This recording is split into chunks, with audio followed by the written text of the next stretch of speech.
ఎందుకు మాట్లాడాల్సి వస్తుందంటే మా జేసీ చైర్మన్ గారు అనుమతి తీసుకున్నా.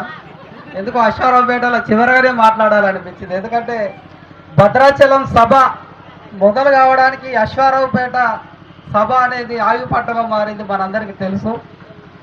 దానిలో భాగంగా ఈరోజు ఆదివాసీ మహిళల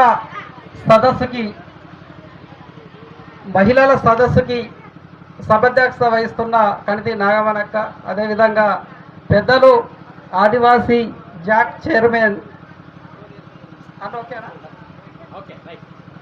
ఆదివాసీ సంఘాల జాయింట్ యాక్షన్ కమిటీ చైర్మన్ సుల్తాన్ రామకృష్ణ సార్ గారికి, అదే మీద ఉన్న స్టేజ్ మీద ఉన్న పెద్దలు, వివిధ గ్రామాల నుంచి ఇచ్చేసినటువంటి నా ఆదివాసీ అక్కలు, చెల్లెళ్ళు, అన్నలు, ఉద్యోగ సంఘాల నాయకులు, ఇంకా నాయకపోడు తెగ, వివిధ కొండారెడ్డి తెగ, వివిధ రకాల తెగల అందరి తెగల ప్రజలకు ప్రత్యేకంగా ఉదయవందనాలు. మిత్రులారా, సుంత రామకృష్ణ సార్ ఆలోచన వెనక భవిష్యత్ ఉద్యమ ప్రణాళిక ఉంటుంది. ఆ భవిష్యత్ ఉద్యమ ప్రణాళికలో భాగంగానే ఇవాళ ఈ ఉద్యమం మహిళల చేతికి రావాలనేది ఆయన యొక్క ఆలోచన. కాబట్టి ఇవాళ మళ్ళీ అశ్వారావుపేట ఈ చివరినే స్టార్ట్ అయింది, అప్పుడు ఈ చివరినే స్టార్ట్ అయింది, మళ్ళీ ఈ చివరినే స్టార్ట్ అయింది. కాబట్టి దానిని మనం స్వాగతించాలి. మహిళా శక్తి ఎందుకు అవసరం అనే ముందు మహిళా ఉద్యమ శక్తి లంబాడీలు తొలగింపులో ఎస్టీలు కాదనే ఉద్యమంలో ఏ విధంగా విజయాన్ని సాధిస్తుందనే ముందు, ఇంతకుముందు మీటింగ్లో జోడయాత్ర చేసి మహబూబాబాద్లో పెట్టిన సభలోనన్నీ పోలీసులు నిర్బంధించడం జరిగింది, మీకు అందరికీ తెలుసు. లంబాడీలు కూడా చాలా బలంగా ఇగో ఇదే స్టేజ్ మీద బరాబరిగా లంబడోల గుండు గీకుతామన్నందుకు హైదరాబాద్లో డీజీపీకి కంప్లైంట్ చేసి, మళ్ళీ ఎస్ఐ కాదు, ఎస్పీ కాదు, సిఐ కాదు, ఎవరు కాదు, ఏకంగా డీజీపీకి కంప్లైంట్ చేసి అరుణ్ కుమార్ అరెస్ట్ చేయాలంటే కూడా ఎక్కడ కూడా జాయింట్ యాక్షన్ కమిటీ కానీ సంఘాలు కానీ ఎక్కడ కూడా మనం వెనక్కిపోలేదు, పోరాటంలో ముందడుగులే ఉన్నాం. కానీ వాళ్ళు ఎప్పుడైతే మహబూబాబాద్లో సుంత రామకృష్ణ గారి ప్రకటన తర్వాత అరుణ్ కుమార్ కనుక మహబూబాబాద్ వచ్చేది ఉంటే ఖచ్చితంగా నిర్బంధిస్తాం, ఖచ్చితంగా ఏదో ఒక సంఘటనలు జరుగుతాయనే దాని మీద వాళ్ళు అప్పటికప్పుడు ఎస్పీకి ఒక లెటర్ ఇచ్చి అరుణ్ కుమార్ని రాకుండా నిర్బంధించండి అనేది ప్రకటించడం జరిగింది. అంటే కొన్ని ఉంటాయి, యుద్ధం చేతగానోడే నీతులు మాట్లాడతాడట, యుద్ధం చేతగానోడే నీతులు మాట్లాడతాడట. నీకు అయితే తొంకర ఉన్నది, కొషకు ఉన్నది, పొడితే దిగుతుంది అనే టైపులా. ఆల్రెడీ మనం యుద్ధంలో దిగినాం. ఎస్టీలు కాదని మేము, ఎస్టీలని మేము, నువ్వా నేనా అనేది ప్రజా పోరాటంలో తెలుసుకుందాం. కానీ చేతగానో లెక్క పోయి డీజీపీకి ఎప్పుడైతే కంప్లైంట్ చేసిండ్రో అప్పుడే లంబాడీలు నైతికంగా ఓడిపోయినరు అనేది కూడా మనం గుర్తుపెట్టుకోవాల్సిన అవసరం మిత్రులారా. దాంట్లో విర్రవీగిపోయిండ్రు. సార్ మాట్లాడిండు నాతోని, రేపనంగా ఇవాళ పర్మిషన్కి సార్ పర్మిషన్ తీసుకోవాలి. ఎస్పీ దగ్గర కూర్చున్నప్పుడు ఎస్పీ అన్నది ఏంటంటే అరుణ్ కుమార్ తప్ప ఎవరు వచ్చినా కానీ మేము పర్మిషన్ ఇస్తాం. అరుణ్ కుమార్ కనుక ఈ ర్యాలీకి రాకపోతే అనుమతి వస్తుంది, నువ్వు రాష్ట్రం లెవెల్లో పిలిపించుకో, కానీ అరుణ్ కుమార్ మాత్రం రావద్దు. సంతోషం. లంబాడీల డిమాండ్ కూడా ఏంది, అరుణ్ కుమార్ని కనుక మహబూబాబాద్ రాకుండా అడ్డుకోగలిగేది ఉంటే మేము విజయం సాధించినట్టే అని ఒక వర్గం. అరుణ్ కుమార్ కనుక మహబూబాబాద్కు వస్తే ప్రత్యక్షంగా దాడులు చేసి లంబాడ మహిళల్ని, విద్యార్థుల్ని దింపి ఈ ఉద్యమాన్ని హింసాత్మకంగా మార్చి తెగల మధ్యలో కొట్లాడగా మార్చి ఈ ఉద్యమానికి ఒక బ్రాండ్, లంబాడ ఆదివాసీ ఉద్యమం అంటే న్యాయమైన ఉద్యమం కాదు, లంబాడీ ఆదివాసీ ఉద్యమం అంటే దోపిడీకి వ్యతిరేకంగా జరిగే ఉద్యమం కాదు, లంబాడ ఆదివాసీల ఉద్యమం అంటే హింసాత్మకంగా కొట్టుకొని సచ్చే ఉద్యమంగా క్రియేట్ చేయడానికి లంబాడీలో ఇంకొక కుట్రదారులు అక్కడ సిద్ధమైపోయి ఉన్నారు. ఒక వర్గం గురించి మాట్లాడదాం. అక్కడ రెండు కుట్రలు. ఒక వర్గం అరుణ్ కుమార్ను రాకుండా అడ్డుకునే క్రమంలో ప్రశాంతంగా మనం ఒక చర్చ చేద్దాం. ఆదివాసీ జాయింట్ యాక్షన్ కమిటీ ఉద్యమం ఎప్పుడైతే ఏర్పడదో జాయింట్ యాక్షన్ కమిటీ చైర్మన్ హోదాలో గౌరవప్రదంగా సుంచ రామకృష్ణ సార్ ఉన్నాడు. సుంచ రామకృష్ణ సారు వెనక వైపు నుంచి వెళ్ళి ఒక ఆలోచనతోని లంబాడీలకు నిద్ర పట్టకుండా, అది టీవీ డిబేట్లైనా, మీటింగులైనా, చర్చలైనా, ముఖాముఖి అయినా, ఎక్కడైనా కానీ చీల్చి చెండాడుతాడు అరుణ్. కాబట్టి అరుణ్ అడ్డుకోవాలి ఇక్కడ అనేది లంబాడీల కుట్ర. మహబూబాబాదులో అరుణ్ ఆపేటప్పుడు ఒక అడవిలో ఒక పులి ఎక్కడైనా వేట చేస్తుంది, ఆ చివర్ల జింకల వేట చేస్తుంది, ఈ చివర్ల కణసుల వేట చేస్తుంది, ఇంకొక దగ్గర మడిపోతుల వేట చేస్తుంది అనుకున్నప్పుడు అడవిలో ఇంకేమైనా జంతువులు ఉన్నాయో కూడా చూసుకోవాలి కదా, చూసుకోవాలి అవంతా. అడవిలో ఒక పులి ప్రమాదకరంగా మారింది, దాన్ని పట్టుకోవాలి అనుకున్నప్పుడు అడవిలో వేటాడే ఇంకొక జంతువు ఉంటుంది కదా, ఆ లాజిక్ను లంబాడీలు మర్చిపోయారు. సుంచ రామకృష్ణ సార్ అంటే చేతులు ఒక శూలం పట్టుకొని ఉంటాడు, ఆయన డిఈ ఎంప్లాయ్, బలమైన ఉద్యమ కార్యాచరణ చేయడు అనే ఒక మత్తులున్న లంబాడీలు సుంచ రామకృష్ణ సార్ వదిలిపెట్టడం ద్వారా పులిని బంధించగలిగిన కానీ సింహం అనేది వేటాడిందా లేదా మౌపాదుల, ఆ లాజిక్ను మర్చిపోయి అక్కడ కూడా లంబాడీలు సోయి లేకుండా ఆలోచించిన పరిస్థితులు మనం చూడాలి. రెండవది, ఇంకొక వర్గం అరుణ్ కుమార్ మహబూబాబాద్ వచ్చేది ఉంటే లంబాడా తల్లులు అవమానించారు కాబట్టి లంబాడా మహిళలతో దాడి చేపియాలి. ఎందుకు కుట్రలు నడుస్తాయంటే ఉద్యమాలల్లో ఒక ప్రశాంతంగా మొదలైన జాయింట్ యాక్షన్ కమిటీ ఉద్యమం ఇవాళ ఎస్సీలను ఆర్గనైజ్ చేసింది, బీసీలు చేసింది, ఓసీలు చేసింది, తెలంగాణ సామాజిక కులాలు చేసింది. తెలంగాణలో ఉన్న లంబాడీల వల్ల ఇవాళ ఆదివాసులకే కాదు వలస వచ్చిన లంబాడీలతో తెలంగాణ మైదాన ప్రాంతాలకు కూడా నష్టమే ఉన్నది. రేపు పొద్దుగాల రెట్లు వెలవలే కాదు నాయన మిమ్మల్ని బొందబెట్టి తెలంగాణకు ముఖ్యమంత్రి సీఎం అవుతాడనే వాదాన్ని ఇవాళ ఈ ఉద్యమం తీసుకుపోతుంది శాంతియుత మార్గంలో. కాబట్టి ఈ శాంతియుత మార్గం అనేది రేపు పొద్దుగాల 4 కోట్ల మంది తెలంగాణ వాదులు, ఇప్పుడు ఆదివాసులు మాట్లాడుతున్నాం కదా, ఈ దరికి చేరి ఆ దరికున్న రంగారెడ్డిలో, హైదరాబాదులో, మహబూబ్ నగర్లలో ఉన్న గిరిజనేతర సమాజం అంటే సామాజిక కులాలు కూడా 4 కోట్ల మంది వలస లంబాడీలో మాట్లాడేది ఉంటే రేపు పొద్దుగాల మనకు ప్రమాదం ఏర్పడుతుంది. కాబట్టి వీళ్ళు చాలా శాంతియుత పద్ధతిలో పోతారు. కాబట్టి వీళ్ళని కవ్వించి గెలికి మన లోపల కొంచెం ఉడుకు రక్తం గుణాలు ఉంటాయి. వాడు అవతలాడు అరే అంటే ఇంద్రబాయ్ అంటాం, వాడు ఒక్కడికంటే మనం 10 తంత వతన్నమా. అందుకే ఇక్కడ విగ్రహ రూపాలు ఉండాలి కదా, మనోళ్ళు దాసీలు చేసిండ్రా. ఆ జెనెటిక్ను వాళ్ళు ఆయుధంగా చేసుకొని అరుణ్ కుమార్ అనే వ్యక్తిని రెచ్చగొట్టి మహబూబాబాద్లో కనుక దింపగలిగేది ఉంటే వాళ్ళకి తెలుసు, నేను తలుసుకుంటే పోలీసు వాళ్ళు కదా తాతలున్నా పోయేటోడు, స్వరంగం దోకొలేని పోయేటోడు మహబూబాదు. సారు చెప్పినా నేను 9 గంటల సమయంలో అరుణ్ నువ్వేం చేస్తావో తెలియదు కానీ నువ్వు మహబూబాదులు ఉండాలి. కొద్దిసేపు బాంచెట్ ఎట్లా ఆపుతారో చూస్తా. ఎట్లా ఆపుతారు? ఆపితే తాడువాయిలు ఆపాలి, ఎటున్నాగా ఆపాలి. తాడువాయిలు ఆపితే నడిచిపోతా గంగారానికి. గంగార పొల వెహికల్ రాదా? ఆ మధ్యలో ఏడు కూర్చోంటే నన్నేవాడు ఆపుతాడు. అరుణ్ కుమార్ ఏడో ఇప్పుడు మెయిన్ ఫిగర్ అందరికి తెలుసా. పోవుడు సమస్య కాదు సార్ అన్నప్పుడు నాకు కూడా కొంచెం ఉడుకు రక్తం వచ్చింది. బరాబరిగా దిగుతా సార్, నేను తగ్గేదిలే, నేను వస్తానన్నా మేడం చెప్పింది కదా. కానీ 9:30-10 గంటల సమయంలో మన ఆదివాసీ అడ్వకేట్ ఆనంద్ ఒక సమాచారం నాకు ఇచ్చిండు. అన్నా చాలా పకడ్బందీగా స్టేట్ ఇంటెలిజెన్స్, రాష్ట్ర డీజీపీలు డైరెక్ట్గా ఇంటెలిజెన్స్ ఎస్పీలే మనకు ఫోన్ చేసి అరుణ్ నువ్వు ఒక్కసారి ఆగాలి, మహబూబాబాద్ మీటింగ్ కనుక నువ్వు ఆగేది ఉంటే రాష్ట్రంలో నువ్వు ఎక్కడ మీటింగ్ అయినా పోవచ్చు. మహబూబాబాద్ కనుక నువ్వు ఆగేది ఉంటే రాష్ట్రంలో ఎక్కడికైనా పోవచ్చు నువ్వు. కానీ మహబూబాబాద్ కనుక పోయినావనుకో రాష్ట్రంలో నిన్ను ఎక్కడ తిరగకుండా నీ మీద కేసులు ఫైల్ చేసి హింసాత్మక సంఘటనలు సృష్టించాలనే ఒక కుట్రతోని లంబాడీలు ఉన్నారు. కాబట్టి నువ్వు ఆగాలన్నప్పుడు మేము ఆలోచనలో పడ్డాం. ఎందుకంటే గోసపడి ఉద్యమంలో వచ్చినాం మేము, నష్టపోయి ఉద్యమంలో వచ్చినాం మేము. కాబట్టి లంబాడీలు అయితే పద్మవ్యూహం పండినరు. పద్మవ్యూహంలో అభిమన్యుడు చిక్కినంత ఈజీగా అరుణ్ చిక్కాడు కదా, అరుణ్ చిక్కాడు కదా. అప్పుడు మేము ఒక ప్రణాళిక చేస్తా, నేను వస్తలేను. ఎందుకంటే స్టేట్ ఇంటెలిజెన్సే ప్రత్యేకంగా దిగి వాళ్ళ నన్ను ఆపాలని చూస్తుందంటే, లంబాడీలు అక్కడ చాలా పక్కడబందీగా యువకులు మహిళలు ఆర్గనైజ్ అయ్యి అరుణ్ కుమార్ రాగానే దాడి చేస్తారు. అరుణ్ మీద దాడి జరగంగానే ఇక్కడ ఉన్న యువకులు ఆగుతారా? ఆగుతారా? ఆగనప్పుడు తన్నుకుంటాం.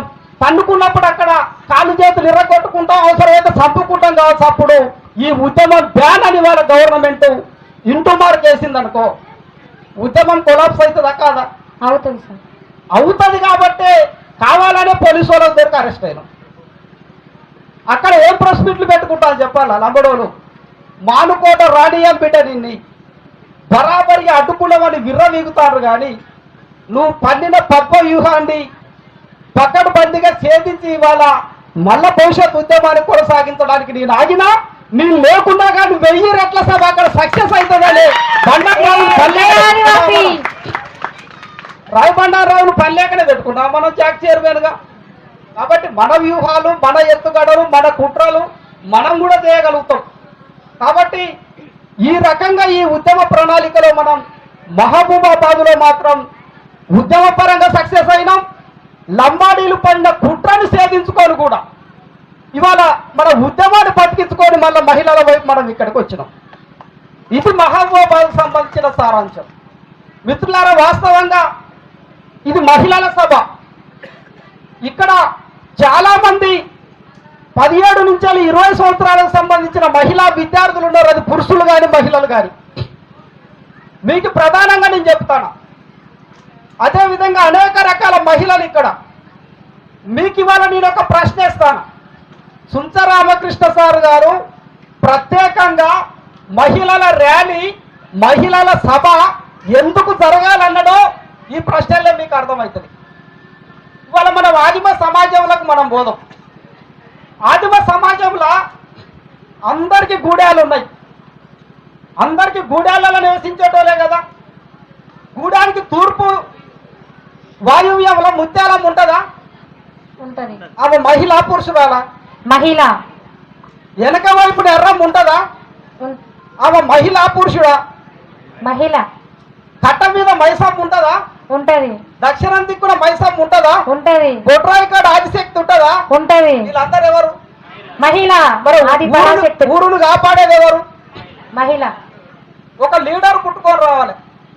అది అరుణ్ కుమార్ అయినా, సుంచ రామకృష్ణ అయినా, రేపు పొద్దుగాల తెల్ల వెంకట్రావు అయినా, ఇంకో లీడర్ అయినా కానీ 4000 క్యాలరీలను పంచి జన్మనిచ్చిన తర్వాత ఉక్కు పాలు పెట్టి ఉద్యమ పాఠాలు నేర్పితే కదా లీడర్ అయ్యేది. మరి అక్కడ ఎవరి పాత్ర ఉన్నది? మహిళా పాత్ర. మహిళా పాత్ర. ఇవాళ మా రామకృష్ణ సారు కొంతమంది అంటాటలు పల్లెకేదో కర్ర పట్టుకొని తిరుగుతాడని.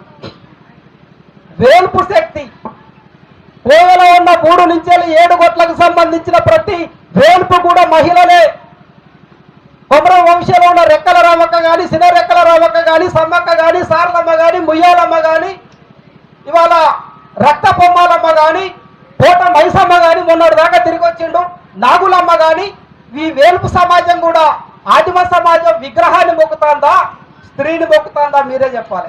స్త్రీ అంటే ఇవాళ ఆదిమ సమాజం ఒక లీడర్గా, ఒక దైవంగా ఎవరిని కొలుస్తుంది? ఒక మహిళనే కదా. అవును సార్. మేడారం జాతరలో నాకు ఒక బాధ్యత ఇచ్చారు. మంత్రి సీతక్క అక్కడ ఉన్నది కాబట్టి మేడారం సమ్మక్క సారలమ్మ జాతరలో కోయ మూలాలతోటి గుడి నిర్మించాలన్నప్పుడు మా రీసెర్చ్ టీంకు బాధ్యత ఇచ్చినప్పుడు 3000కు పైన బొమ్మల్ని 3 నుంచి 7 గొట్లకు సంబంధించిన మీ 3వ గొట్టు కాకేటి పూజారి, సనపగాని గోత్రం 4వ గొట్టు, బండాని గోత్రం 5వ గొట్టు, పారేడు గట్టు 7వ గొట్టు, బెరంబేడు గోత్రం 6వ గొట్టుకు సంబంధించిన మూలాలు వేసేటప్పుడు సమ్మక్క గద్దె మీద మొట్టమొదటి బొమ్మని చెక్కాల్సి వచ్చినప్పుడు స్త్రీ యొక్క అండం ఎట్లుంటుందో ఆ అండ రూపాన్నే ఆదిమ సమాజం ఆదిశక్తిగా చూపెట్టింది. జై ఆదివాసి.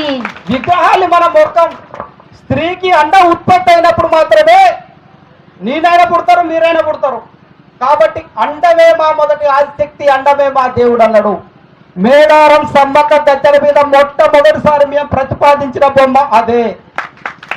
మరి ఆదిమ సమాజం మొత్తం దైవంగా ఎవరిని కొలుస్తుంది? మహిళ. మహిళనే కదా. మరి ఇప్పుడు చెప్పుర్రు ఇక లంబాడ ఉద్యమాన్ని గెలిపించాల్సిన బాధ్యత ఇప్పుడు ఎవరిది? మాదే. లంబాడ ఉద్యమాన్ని గెలిపించాల్సిన బాధ్యత కూడా మీదే కదా. అవును. నువ్వు బిడ్డకు జన్మనిస్తావు, కుటుంబాన్ని సాస్తావు, తండ్రి తాగి పడినా కానీ తల్లే కదా కొడుకు బిడ్డల్ని తీసుకొని వచ్చేది. అవును. ఇవాళ సమాజాన్ని తీసుకొని వస్తావు, సమాజంలో నిలబడతావు, ఆదిశక్తిగా ఉంటావు, వేలుపులుగా ఉంటావు.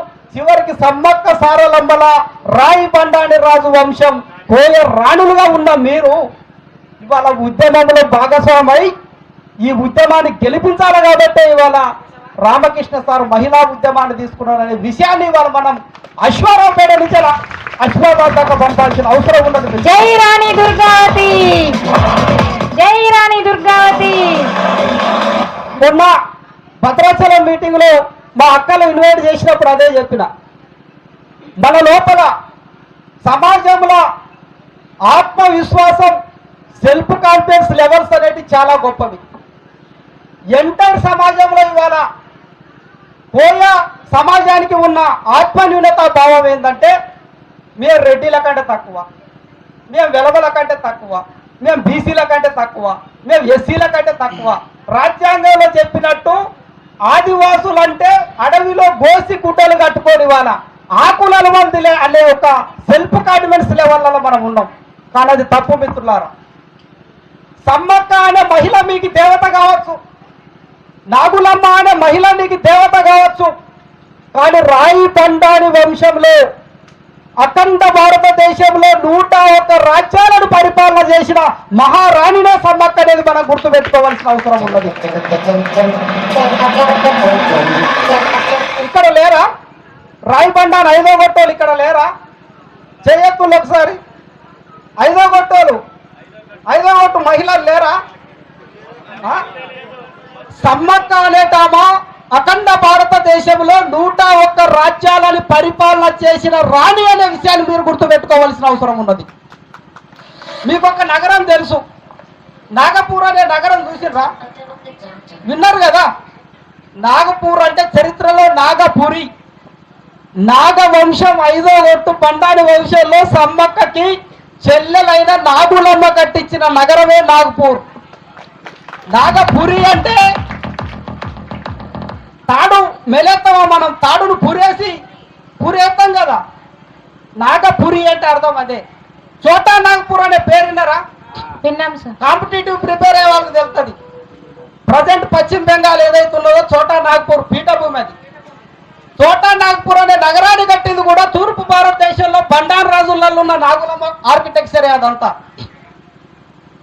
ఈ రకంగా 101 రాజ్యాలు ఎప్పుడైతే పెరంబైడ రాజు అఖండ భారతదేశంలో 101 రాజ్యాలను నిర్మించి దక్షిణం దిక్కున 18 రాజ్యాలు, 6వ గొట్టు రాజ్యాలు, తూర్పు భారతదేశంలో బండాని రాజ్యాలు 23 రాజ్యాలు, పశ్చిమ భారతదేశంలో 24 రాజ్యాలు, సన్పగారి 4వ గొట్టు రాజ్యాలు, పారేడుగట్టు 7వ గొట్టు రాజ్యాలు, 3వ గొట్టు ఉత్తరాఖండ్ మంచు ప్రాంతంలో 36 రాజ్యాలు 3వ గొట్టులై 101 రాజ్యాలలో సమ్మక్క అనే వ్యక్తి ప్రతి రాజ్యం తిరిగి హిమాలయాల్లో మనసు ఇట్లుంటది, ఈ మనసులో ఇక్కడ ఉన్న నా కోయ జాతి ఇట్లా బతకాలే. పశ్చిమ భారతదేశం రాజస్థాన్ గుజరాత్ ప్రాంతాల్లో ఎడారి ఎక్కువ ఉంటది, ఎడారిలో మీరు ఇట్లా బతకాలే. తూర్పు భారతదేశం బ్రహ్మపుత్ర నది అవతల సిల్లాగు మేఘాలయ అస్సాంలో ఉన్న బోడో ట్రైబ్ లాంటి జాతుల దగ్గరికి పోయి ఇక్కడ మీరు ఈ విధంగా బతకాలి. కేరళ లాంటి, తమిళనాడు లాంటి సముద్ర తీర ప్రాంతాలలో మీ జీవనం ఇట్లా ఉండాలి అని 101 రాజ్యాల్ని సర్దుబాటు చేసి యావత్ అఖండ భారతదేశంలో కోయ రాజ్య స్థాపనకు కారణమైన సమ్మక్కనే ఇవాళ ఈ దేశానికి రానైనప్పుడు ఆ వారసత్వం పట్టుకొని పుట్టిన మీరు కాదా? మీ లోపల, మీ జెనెటిక్లో, మీ రక్తంలో, మీ శరీరంలో సమ్మక్క యొక్క ఆనవాళ్ళు లేవా? ఉన్నాయి. మరి ఉన్నప్పుడు ఈ ఉద్యమాన్ని ముంగటేసుకొని సమ్మక్కలాగా నడపాల్సింది ఎవరు? మేమే. సమ్మక్కగా నడపాల్సింది మీరే కదా. అక్కడ వచ్చింది దేవరా, ఉత్తగా చెప్పాను నేను. జై సమ్మక్క సాక్క తల్లి. మీరే కదా నడపాల్సింది. కాబట్టి ఆ రకంగా ఇవాళ మనము ఖచ్చితంగా కూడా లంబాడీ ఎస్టీలు కాదనే ఉద్యమంలో భాగస్వామి కావాల్సింది మహిళలే. దేవుడు జై సమ్మక్క సారక్క తల్లి. మన ఉద్యమానికి స్వయాన్న సమ్మక్క సారక్క మన ఆదివాసి దేవతల కొలువై వచ్చి మన ఉద్యమం చేయడానికి సహాయపడుతున్న దేవతలకి మరొకసారి మనందరి తరఫున ముక్కోటి వందనాలు తెలియజేస్తున్నాం.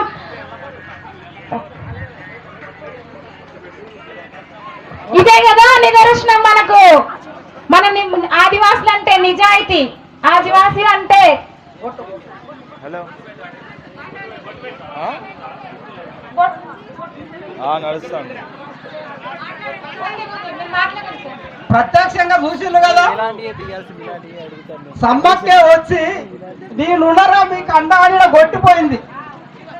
అరుణ్ కుమార్ చెప్పే దాంట్లో, సుంచ రామకృష్ణ చెప్పే దాంట్లో ప్రకృతి ధర్మమే ఉన్నది, ప్రకృతి వేల్పులే ఉన్నాయి.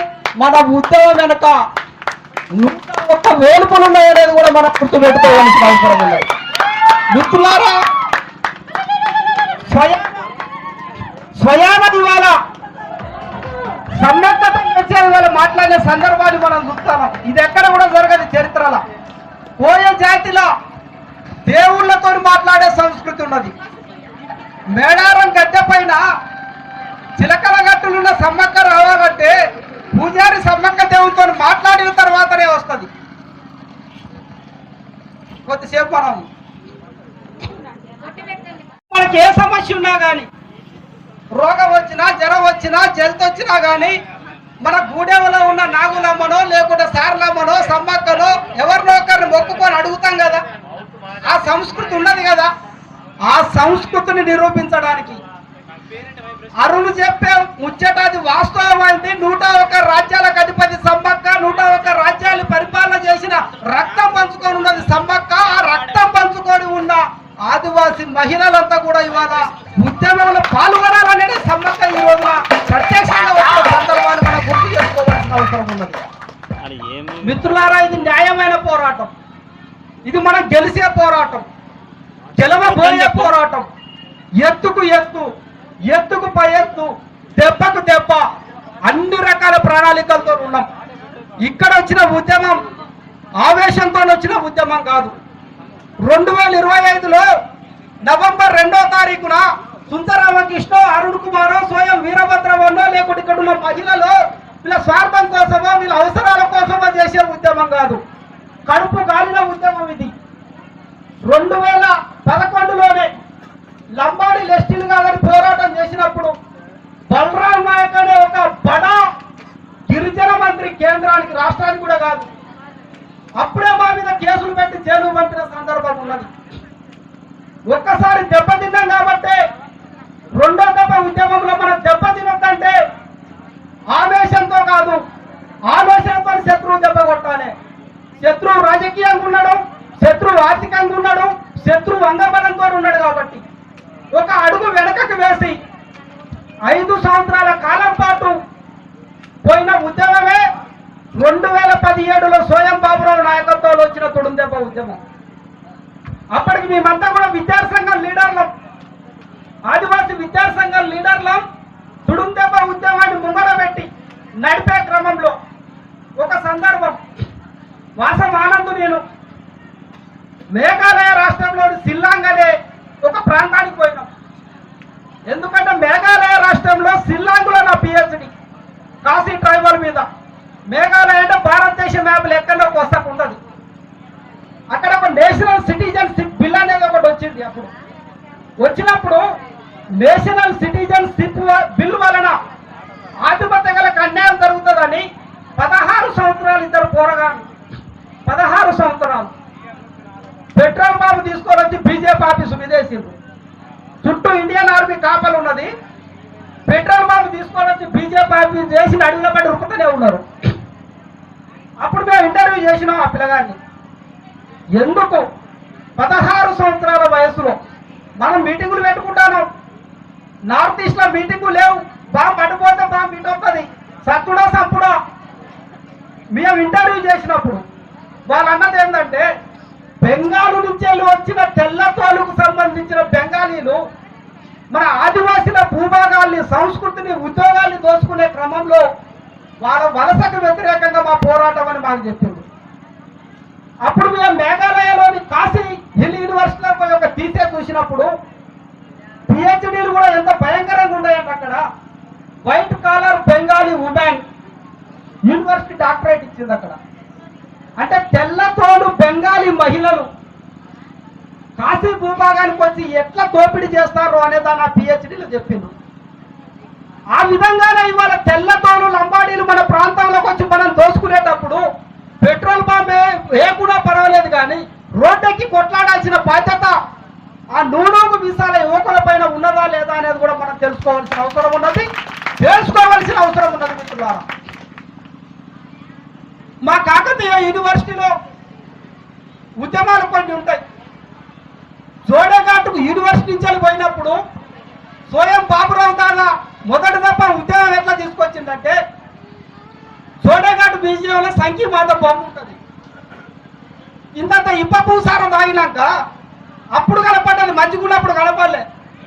అరే ఇదేంద్రా, జోడేఘాట్లో ఉంటే కొమరం భీము ఉండాలి, జోడేఘాట్లు ఉంటే కొమరం భీము రక్తం పంచుకున్న గోండుల బొమ్మలు ఉండాలి. మరి లంబాడీని అయితే కాల పెడదామంటే ఎప్పుడైతే కాలబెట్టిలో ఉద్యమం స్టార్ట్ అయింది. జోడేఘాట్లో సంఖ్య మాత విగ్రహం కాలబెట్టిన తర్వాత అస్మాబాద్లో ఒక మీటింగు, ఇట్లనే మీటింగ్ పెట్టుకున్నాక ముచ్చట చెప్తా ఉంటే మంత్రాలకు సింతకాలు రాలేరా నాయన, అస్మాబాద్ కలెక్టర్ లంబడోడు అట చెంపాలాలు పోయో సంఘాలు చూద్దాంపా. యువకులంతా 30,000 మంది పోయి కలెక్టరేట్లో ఏం లేకుండా పగలగొడితే లంబాడా కలెక్టర్ గోడ దురికి పారిపోతే బతికిండు. అక్కడి నుంచే వచ్చిందే డిసెంబర్ 9 ఉద్యమం మిత్రులారా.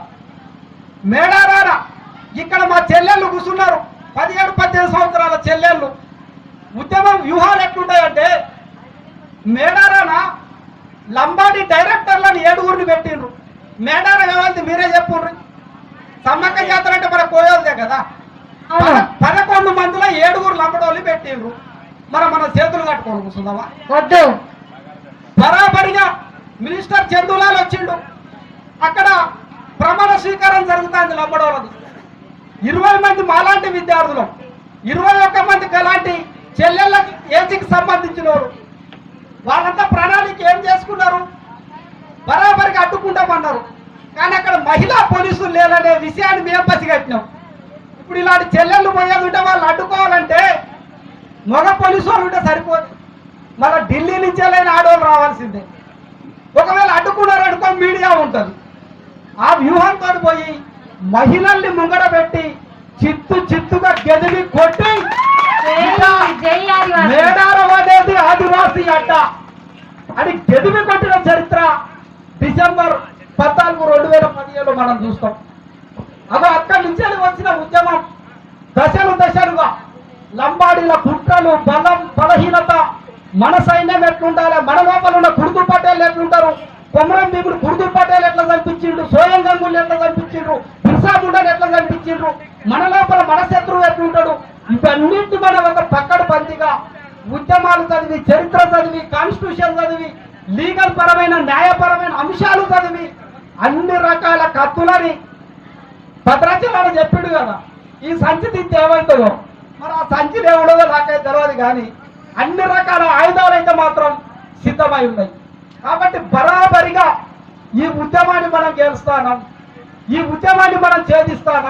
లంబాడీల పీడ విరుగడయ్యేదాకా మన పోరాటాన్ని కొనసాగిస్తాం. ఎందుకంటే 3 జనరేషన్లు మిత్రులారా, అశ్వారావుపేట నుంచి ఒక కన్క్లూజన్కు మనకు రావాలి. ఒక 10 మంది పిల్లలు నా ఆదివాసీ తల్లులు ఇక్కడ ఉన్నారు. 10 మంది పిల్లలు నీకో కొడుకున్నాడు, ఎక్కడ చదివిస్తాను? అశ్వారావుపేట స్కూల్లో చదివిస్తాను. హైదరాబాద్లో లంబాడి తల్లి ఉన్నది, వాళ్ళ బిడ్డను ఎక్కడ చదివిస్తాంది? కార్పొరేట్ స్కూల్లో చదివిస్తాంది. ఇక్కడ నీ కొడుకుని ఎక్కడ చదివిస్తాను? గవర్నమెంట్ స్కూల్లో చదివిస్తాను. అక్కడ లంబాడ తల్లి అయిన కొడుకుని ఎక్కడ చదివిస్తాంది? కార్పొరేట్ స్కూల్లో చదివిస్తాంది. ఇక్కడ గోదావరి పర్యాక ప్రాంతంలో 1,00,000 మంది ఆదివాసీ పిల్లలను మనం ఐటీడీఏ స్కూళ్ళలో చదివిస్తే అక్కడ 10 లక్షల మంది లంబాడ పిల్లల్ని కార్పొరేట్ స్కూళ్ళలో చదివిస్తాడు. మన పిల్లలు ఇంటర్మీడియట్ ఎక్కడ చదువుతారు? అశ్వారావుపేట గౌడ్ కాలేజీలో చదువుతారు. లంబాల పిల్లల ఇంటర్మీడియట్ ఎక్కడ చదువుతారు? నారాయణ వాటి దాంట్లో చదువుతారు. వాళ్ళ లంబాల పిల్లలు సెంట్రల్ యూనివర్సిటీలో డిగ్రీలు చేస్తే మన పిల్లలు అశ్వారావుపేటలో భద్రాచలాల్లో చేస్తారు. అక్కడ ఉన్న పిల్లలు ఇక్కడ ఉన్న పిల్లలు ఇద్దరు కలిసి ఇప్పుడు కానిస్టేబుల్ ఉద్యోగానికో లేదనుకుంటే అక్కడ ఉన్న టీచర్ ఉద్యోగానికో అప్లై చేయాలి. ఉద్యోగం ఎవరికి వస్తుంది? నారాయణ చదివిన వాళ్ళకి వస్తుందా? అశ్వారావుపేటలో చదివిన వాళ్ళకి వస్తుందా? వాళ్ళు 10 లక్షల మంది అయితే మనం 1 లక్ష మంది. ఇవాళ NIT సీటు రావాలి, IIT సీటు రావాలి. మా సుందర రామకృష్ణ సార్ మా నీరజ మేడం కాస్త తెలియకన్నారు కాబట్టి వాళ్ళ పిల్లలకి జోధ్పూర్ IITలో సీట్ వచ్చింది. కానీ ఇంకా మన మిగతా పిల్లల పరిస్థితి ఏంది? మన పిల్లల పరిస్థితి ఏంది? నారాయణ చదివిన వాళ్ళకి NIT వస్తుందా? లేకుంటే అశ్వారావుపేటలో చదివిన వాళ్ళకి NIT వస్తుందా? నారాయణ చదివిన వాడికి ఎయిమ్స్లో MBBS సీట్ వస్తుందా? లేకుంటే అశ్వారావుపేటలో చదివిన వాడికి MBBS సీట్ వస్తుందా? ఇక్కడ మన తనులా కూడా తెలుస్తలేదు. ఈ పోరాలకు చదువు రాకనే సీట్లు వస్తలేవని మన వాళ్ళు అనుకుంటారు. కాబట్టి ఇన్ని రకాలుగా మన జాతి కోసపడుతుంది. పైనుంచే ఏమంటారంటే తిని పంటే ఉద్యోగాలు వస్తాయని అంటారు. మీరు తిని పంటారు, చదవరు, ఇప్ప పూసారా గూడెలలో పంటారు, ఉద్యోగాలు రమ్మంటే వస్తాయా? IAS రమ్మంటే వస్తాయా? ఇంకో ఈ రకంగా మళ్ళా ఇటుపక్క తిప్పి మన మీదనే బురద తల్లి ఆదివాసులు అంటే మొత్తంగా కూడా ఎట్లా చేసిర్రంటే చేతగానే లెక్క చేసి వాళ్ళ లంబాడ సమాజం మూర్ఖంగా మాట్లాడే పరిస్థితి ఉన్నది. కాబట్టి బిడ్డ బరాబరిగా పంచాయతీ దిగాల్సిందే, కొట్లాట జరగాల్సిందే. బరాబరిగా వాడిని మహారాష్ట్ర, ఛత్తీస్గఢ్, ఒరిస్సా, ఇవాళ కర్ణాటక అన్ని ప్రాంతాలకి గెదులు తన్నేదాకా నేనైతే కంకణం కట్టుకున్నా, ఆయనైతే పట్టుకొని ఉండదు. అదేదో శక్తి అయితే తెలవదు కానీ ఆ శక్తి అయితే 101 రాజ్యాలని సిద్ధులు పొందే శక్తి అని మాత్రం నాకు తెలుసు. కాబట్టి మనం నడుస్తాం. ఖచ్చితంగా కూడా అందరం కూడా దయచేసి భవిష్యత్ ఉద్యమంలో భాగస్వామి అవుతాం. కలిసి రాని వాళ్ళని కలుపుకుందాం, అన్ని తెగల్ని కలుపుకుందాం. మళ్ళీ కూడా సమన్వయం జరుగుతుంది. తుడుందేప ఉద్యమంలో కూడా రేపు పొద్దుగాల ఏకీకరణ సంకేతం రాబోతోంది. ఎవరు వదిలిపెట్టేది లేదు. అలిగిలోళ్ళని బరాబరిగా ఆడ కూర్చొని సరదుడే, పులిగేటోళ్ళు కూడా ఇట్లా పక్క తీసుకొచ్చి కూర్చోబెట్టుడే.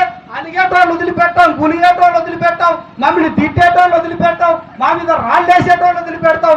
అందరినీ మూట కట్టి ఈ బాణాలని లంబాడీల వైపు తిప్పే వైపుగానే జాయింట్ యాక్షన్ కమిటీ ఆలోచన చేస్తుందని తెలియజేస్తూ ఈ అవకాశం ఇచ్చినటువంటి అశ్వారావుపేట ఆదివాసీ మహిళ సదస్సుకు ప్రత్యేకంగా ఉద్యమ వందనాలు తెలియజేస్తూ ముగిస్తున్నాను.